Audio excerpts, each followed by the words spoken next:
గత కొద్ది రోజుల నుండి మావోయిస్ట్‌కి సంబంధించిన కొన్ని పరిణామాలైతే చూస్తా ఉన్నాము. హిడ్మా ఎన్‌కౌంటర్ తర్వాత కీలక పరిణామాలైతే చోటు చేసుకుంటా ఉంది. కొంతమంది లొంగిపోతున్న నేపథ్యం అయితే మనకైతే కనబడతా ఉంది. ఈ నేపథ్యంలో హిడ్మా తర్వాత మరి మావోయిస్ట్‌ని పార్టీని మరి బలోపేతం చేసేవాళ్ళు ఎవరైనా ఉన్నారా అనే ప్రశ్న గూడా వస్తా ఉన్న నేపథ్యం కనబడతా ఉంది. ఈ నేపథ్యంలోనే మనకి దేవా పేరైతే బలంగా వినిపిస్తా ఉంది. హిడ్మాకి చాలా సన్నిహితుడు. అదే విధంగా హిడ్మా ముందుగానే గమనించి తన ఎన్‌కౌంటర్ ఉంటుందని గూడా తను ముందే గమనించారన్నట్టు గూడా తెలుస్తా ఉంది. దాంతో పాటు తన తర్వాత సైన్యానికి ఆధిపత్యం చెలాయించే వ్యక్తి ఎవరన్నా ఒకరుండాలంటూ దేవాని రెడీ చేశాడు. ముందుగానే ప్రిపేర్ చేశారు. కఠినమైన శిక్షలు గూడా దేవాకి ఇచ్చినట్టు గూడా తెలుస్తా ఉంది. దేవాకి ఇప్పుడు అన్నీ గూడా తెలుసు. తను ఏ విధంగా వెళ్ళాలి, ఆ సైన్యాన్ని ఏ విధంగా తీసుకెళ్ళాలి, ముందుగా ఎలా ఎలా ఎళ్ళాలనే సమాచారం పూర్తి స్థాయిలో ఉన్నట్టు కూడా తెలుస్తా ఉంది. ఇక హిడ్మా స్థానాన్ని దేవా కొనసాగిస్తాడు అన్నట్టుగా తెలుస్తా ఉంది. దాదాపుగా 30 ఏళ్ల పైనుండే అంటే హిడ్మాతోని వాళ్ళ యొక్క అనుబంధం 30 ఏళ్ల పైనుండే ఈ మావోయిస్ట్‌గా వాళ్ళిద్దరైతే అనేక దాడులు చేసిన పరిస్థితి కనబడతా ఉంది. అనేక విధాలుగా వాళ్ళు పోరాడిన తీరైతే మనకైతే కనబడతా ఉంది. ఈ నేపథ్యంలో దేవా ఇటు ఛత్తీస్‌గఢ్‌కి సంబంధించిన వ్యక్తి అక్కడ తేరిన వ్యక్తి అని కూడా చెప్పుకోవచ్చు. అనేక విధాలుగా తన మావోయిస్టు యొక్క ఆలోచనలు ఏవైతే ఉంటాయో వాటినన్నిటిని కూడా బలంగా పుచ్చుకున్న వ్యక్తి అని కూడా చెప్పొచ్చు.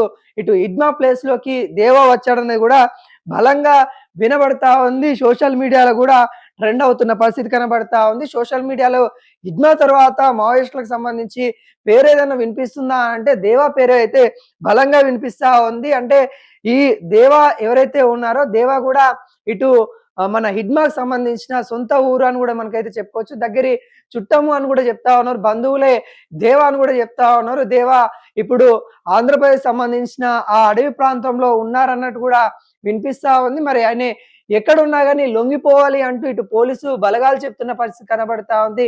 ఖచ్చితంగా మీకు రక్షణ కల్పిస్తాము.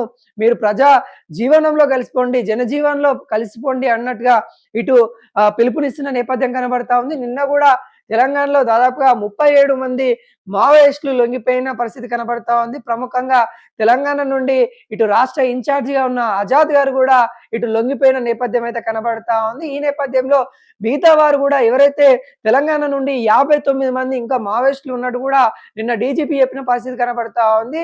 ఈ నేపథ్యంలో వాళ్ళు కూడా లొంగిపోండి, మీకు కూడా ఏవైతే మీ పైన ఉన్న రివార్డ్‌తో పాటు మీకు జనజీవనంలో శ్రవంతిలో కలవడానికి మీకు కావాల్సిన సదుపాయాలు ఏవైతే ఉంటాయో వాటన్నిటిని కూడా కల్పిస్తామంటూ ఇటు తెలంగాణ ప్రభుత్వం ముందుకొచ్చిన నేపథ్యం అయితే కనబడతా ఉంది. నిన్న ఎవరైతే లొంగిపోయిన వాళ్ళు ఎవరైతే ఉన్నారో వాళ్ళందరినీ కూడా సురక్షితంగా ఉంచే విధంగా వాళ్ళకి ఎలాంటి ఇబ్బందులు కలగకుండా వాళ్ళకి ఏమన్నా అంటే సదుపాయాలు కావాలన్నా కావచ్చు, లేకుంటే వాళ్ళకి ఏమన్నా చదువుకున్న వాళ్ళు ఎవరైనా ఉంటే వాళ్ళకు కూడా ఉన్నతమైన స్థితిలోకి తీసుకెళ్లడానికి ప్రభుత్వం ప్రోత్సహిస్తుందని కూడా చెప్పారు.